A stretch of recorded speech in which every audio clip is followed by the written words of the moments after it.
Terima kasih pemirsa, Anda masih bersama kami di Dialog Sumsel Menyapa. Siang hari ini kita akan membahas dampak konektivitas transportasi bagi perekonomian di Sumatera Selatan. Dan sudah hadir bersama kami pengamat ekonomi dari Universitas Sriwijaya, Bapak Dr. Sukanto SMSI. Assalamualaikum, selamat siang Pak Sukanto. Selamat siang, Enggak. Sehat Pak?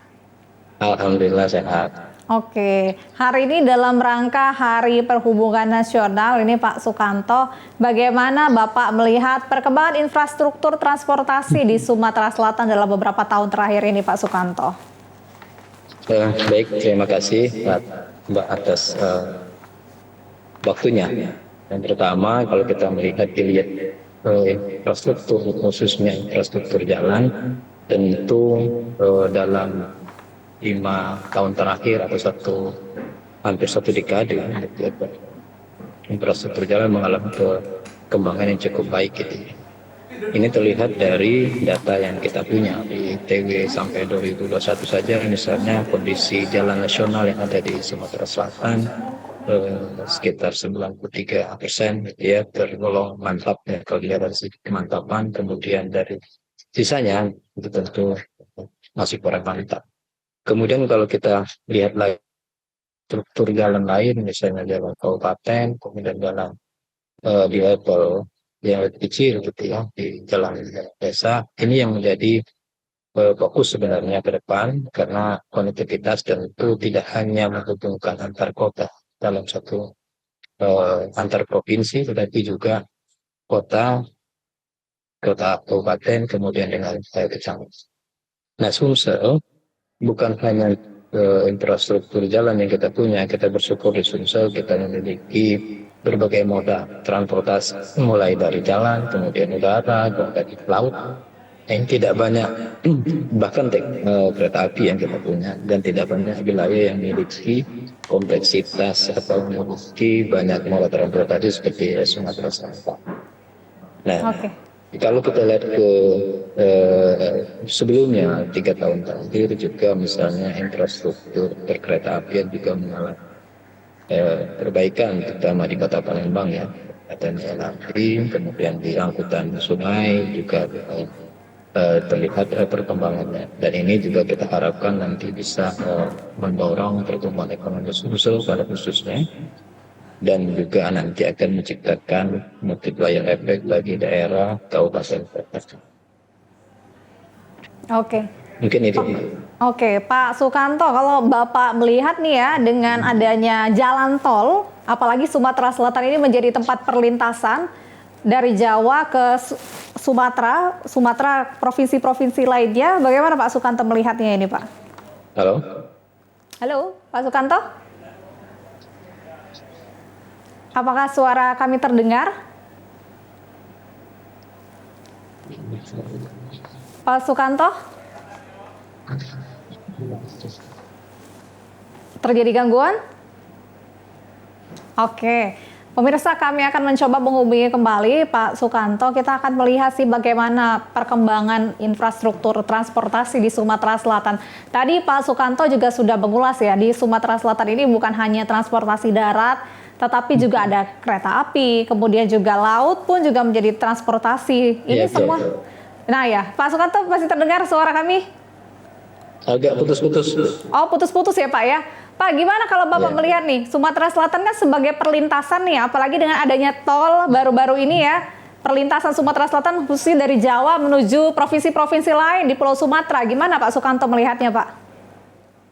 Baik, jadi memang infrastruktur ini sebenarnya menjadi catatan tersendiri bagi kami bila suatu daerah tidak siap. Maka infrastruktur ini bisa dikatakan memiliki efek ganda, baik positif maupun negatif, atau dikatakan seperti pedang bermata dua gitu ya bagi suatu daerah. Memang Sumsel kita pahami memiliki sebagai wilayah transit gitu ya, dilintasi oleh jalan lintas atau Trans Sumatera untuk tol, dan nanti ada hub dari Palembang ke Bengkulu, tapi baru sampai ke Pramugari, kemudian Palembang, Jambi, dan seterusnya ke Aceh.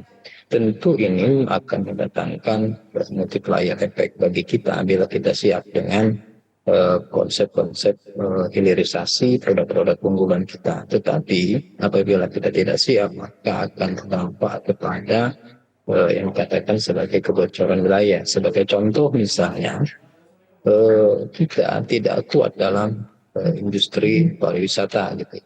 Tapi tetangga kita lebih memiliki keunggulan di bidang itu, sektor itu misalnya, sehingga orang-orang Palembang habiskan waktunya atau meluangkan waktunya untuk berdestinasi ke wilayah tetangga. Inilah yang menyebabkan saya katakan tadi seperti Sumsel Bermata Dua. Sumsel sebagai apa namanya wilayah yang sebenarnya strategis, tetapi pendapatan Saban minggu atau Sabtu minggu bocor ke wilayah tetangga.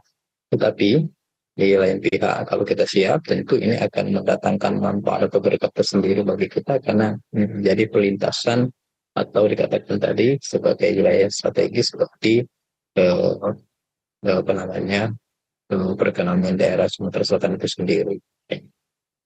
Mungkin itu, Mbak. Pak Sukanto, kalau Bapak melihat sejauh mana nih Pak konektivitas transportasi dan apakah sudah cukup berdampak pada pertumbuhan ekonomi di Sumatera Selatan, Pak? Ya, kalau kita lihat sebenarnya dari indeks konektivitas, Sumsel itu tergolong wilayah yang maju ya dengan indeks di atas 1. Tetapi untuk kalau kita detailkan di kabupaten kota, hanya 3 kabupaten, kalau nggak salah ya, ketika ngecek datanya itu Palembang, Moba, dan satunya lagi itu eh, lupa, Oki ya, Oki itu memiliki indeks konektivitas yang cukup ya, Lubuk Linggau memiliki indeks konektivitas yang cukup baik ya atau tergolong wilayah yang maju. Artinya wilayah lain ada sekitar 14 kabupaten kota lagi yang masih terhambat dalam perkembangan infrastruktur dan ini tentu bisa kita telusuri untuk wilayah-wilayah yang sulit jangkauannya atau wilayah-wilayah topografinya yang sulit seperti daerah pegunungan, kemudian wilayah perairan itu tentu akan menyulitkan kita dalam pengembangan infrastruktur khususnya jalan gitu ya.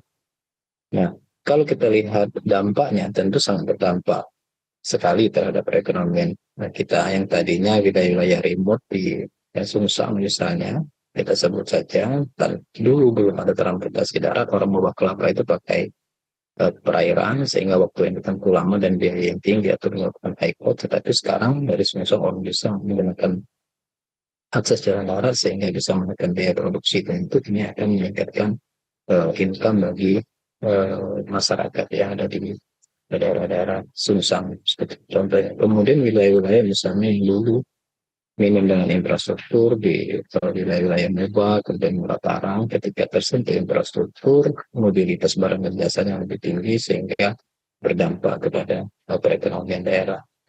Tetapi tidak bisa kita lihat setelah mata gitu ya. Infrastruktur tadi masih memiliki banyak PR untuk wilayah-wilayah yang selain 3 yang kami sebutkan tadi, Palembang, kemudian Lubuk Linggau, kemudian Moba.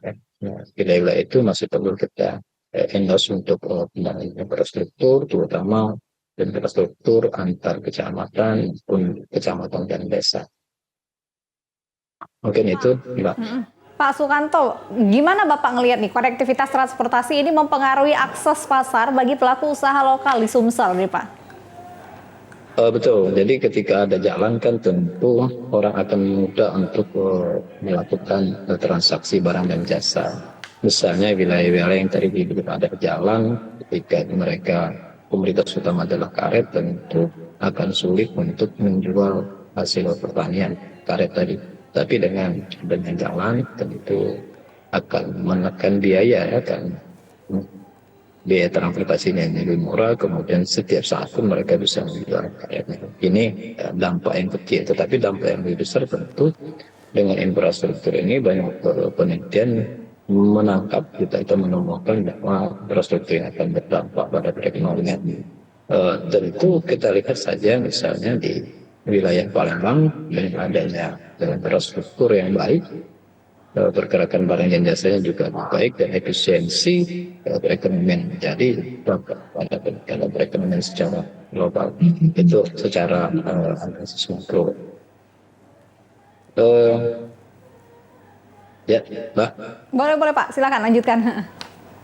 Ya, nah, kalau kita lihat contoh yang lain, misalnya daerah-daerah tadinya penghasil kopi yang hanya kan jalan setapak, kemudian bisa dilewati dengan adanya misalnya pembangunan jalan usaha tani, ya dengan mudah orang membawa produk-produk tadi ke tempat toko sehingga tidak banyak distorsi harga di dalam perjalanan itu atau transportation cost-nya lebih kecil dan ini bisa dinikmati oleh para petani. Jadi kalau ujungnya itu tentu adalah pembangunan infrastruktur untuk kemaslahatan dan kemampuan tingkat lokal.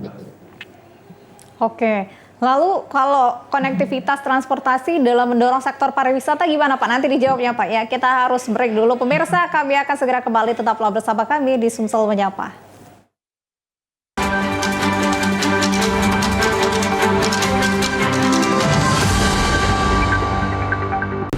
Permisi Pak. Siapa bilang kerja di media televisi itu membosankan? Jalannya cepat. Banyak kok momen lucu dan unik di dalamnya. Mana Kak muka ke tadi di layar? Bagus tidak? Bagus tadi tuh. Yo Kak, kakak ini layar tuh pasti bagus tuh lah. Apalagi bos kita itu, bagus tuh lah menengok kau tuh. Seperti yang ada di program satu ini, Komedi on Duty. Ada bos, ada apa di situ? Pastinya bisa menghibur dan buat kamu tertawa. Tonton serunya bekerja di dunia pertelevisian di Komedi on Duty setiap hari Senin pukul 10.30 waktu Indonesia Barat dan Sabtu pukul 8.30 waktu Indonesia Barat. Hanya di TVRI Sumatera Selatan. Bangun oi. Astagfirullah, dua, sabar Pak.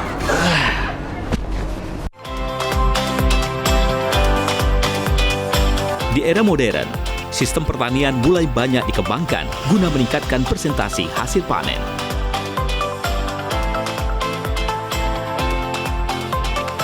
Pembudidayaan yang baik dan benar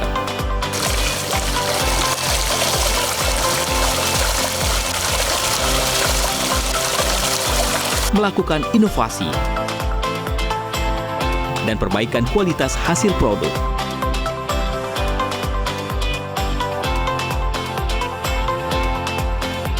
Menerapkan teknologi pertanian dengan peralatan modern yang canggih.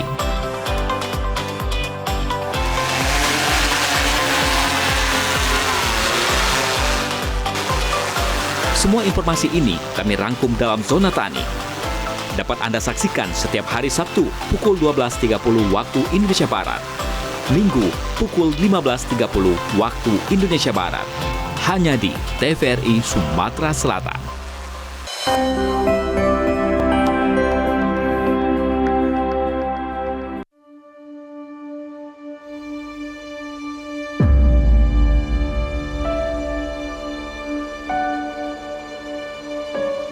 Kami menyadari perjuangan kami tak lagi mengangkat senjata. Daratnya turun, gitu ya. Melainkan tentang bagaimana meneruskan cita-cita bangsa, menciptakan generasi cerdas yang bermartabat.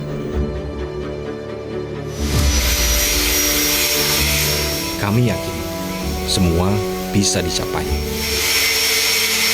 Berinovasi menjadi solusi, karena masa depan bangsa ini diciptakan oleh apa yang dikerjakan hari ini, bukan esok hari.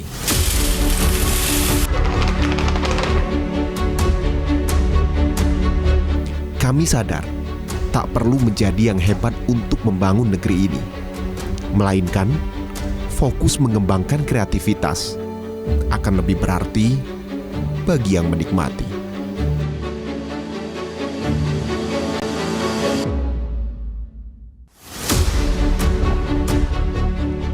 Terkadang, realita tidak semudah yang dibayangkan.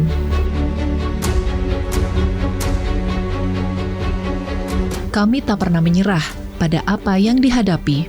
Setelah ini, apakah ada pengolahan lebih lanjut lagi dari Bukan sebatas informasi, tapi tentang bagaimana mengabarkan kebenaran hari ini untuk perubahan di masa depan. Sampah bukan hanya tanggung jawab pemerintah saja, namun juga tanggung jawab kita semua.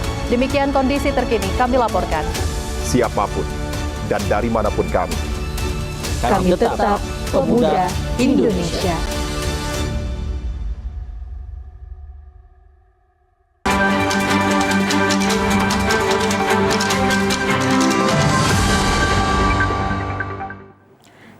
kasih pemirsa, Anda masih bersama kami di Sumsel Menyapa, masih bersama kami pengamat ekonomi dari Universitas Sriwijaya, ada Bapak Dr. Sukanto. Pak Sukanto, menyambung yang tadi ya, seberapa besar peran konektivitas transportasi ini dalam mendorong sektor pariwisata di Sumatera Selatan, Pak? Baik, terima kasih Bu Nada. Jadi ketika kita bicara konektivitas, tentu yang kita highlight adalah bagaimana perannya terhadap perekonomian, salah satunya adalah sektor pariwisata.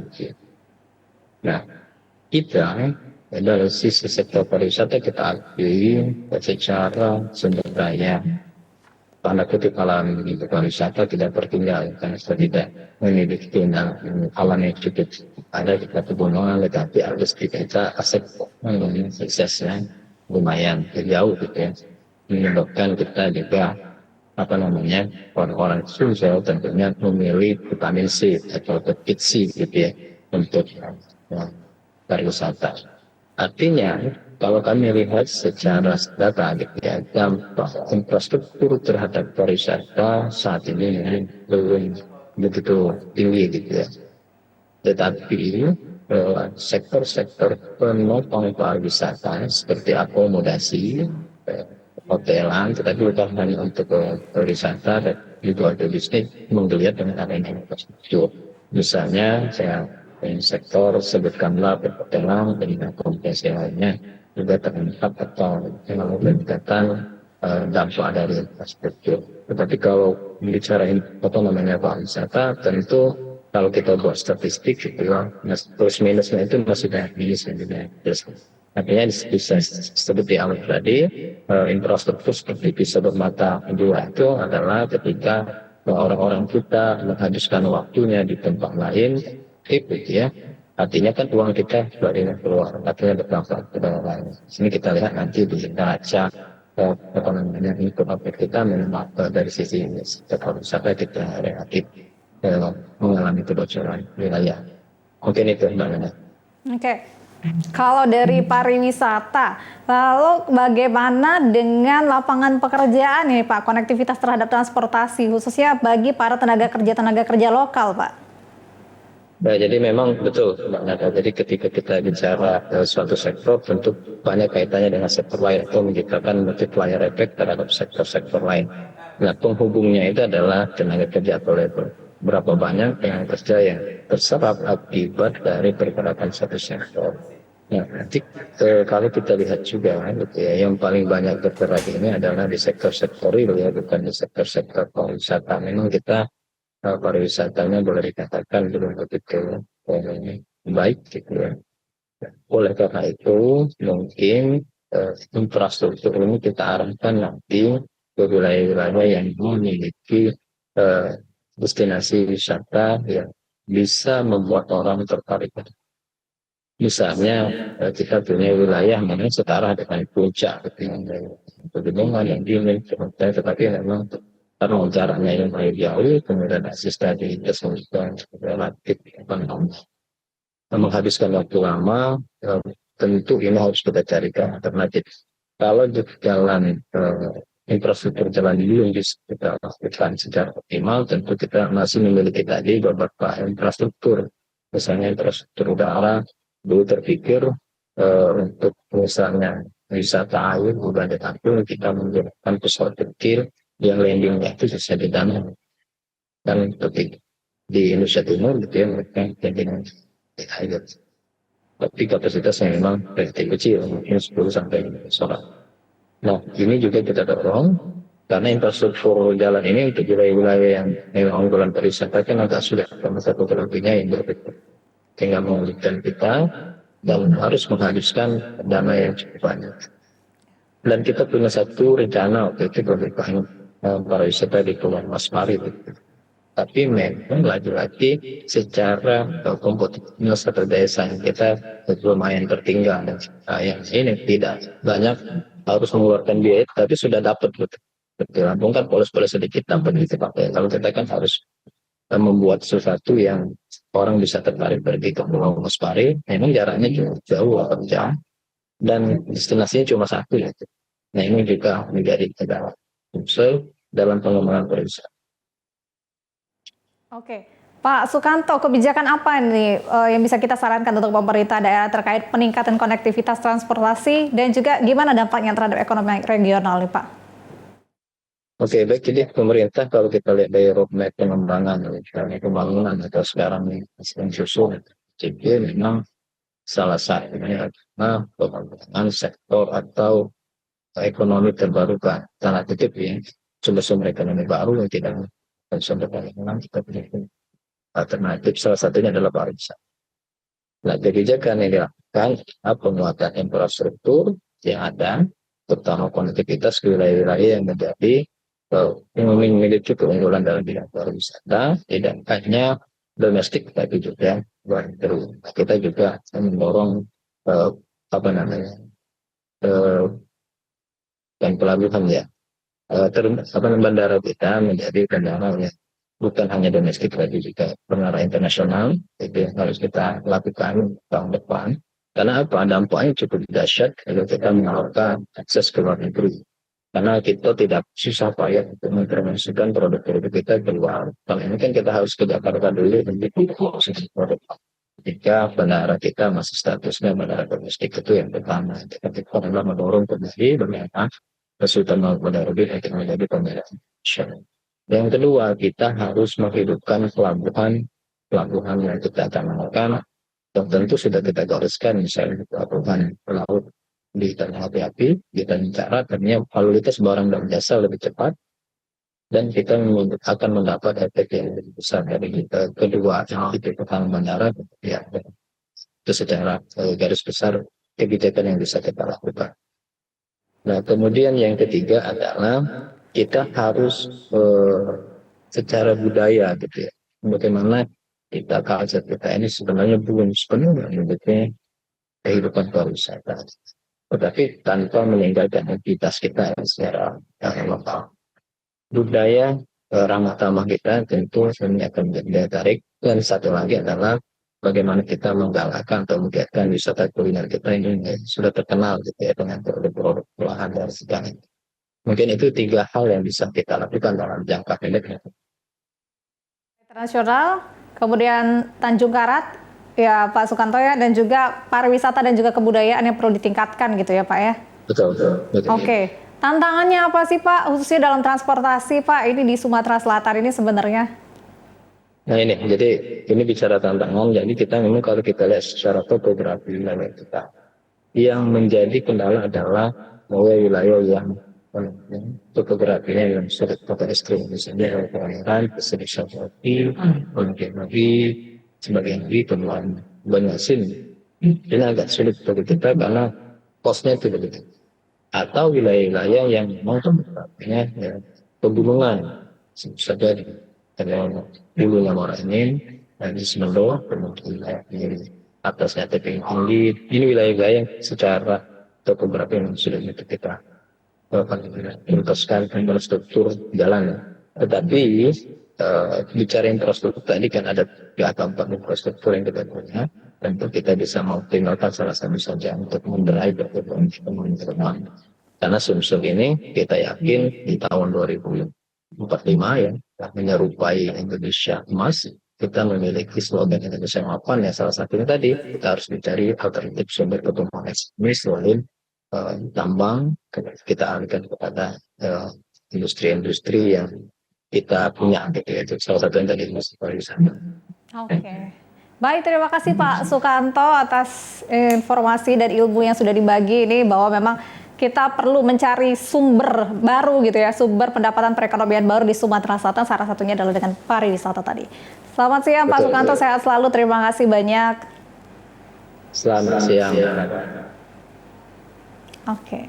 Pemirsa, demikian akhir perbincangan kami dengan pengamat politik dari Universitas Sriwijaya Bapak Dr. Sukanto. Mudah-mudahan di Hari Perhubungan ini kita bisa meningkatkan konektivitas transportasi di Sumatera Selatan agar perekonomian di Sumatera Selatan semakin maju dan membaik. Saya Nada Nasyaya, mewakili kerabat kerja bertugas, pamit undur diri. Terima kasih atas kebersamaan Anda. Wassalamualaikum warahmatullahi wabarakatuh dan sampai jumpa.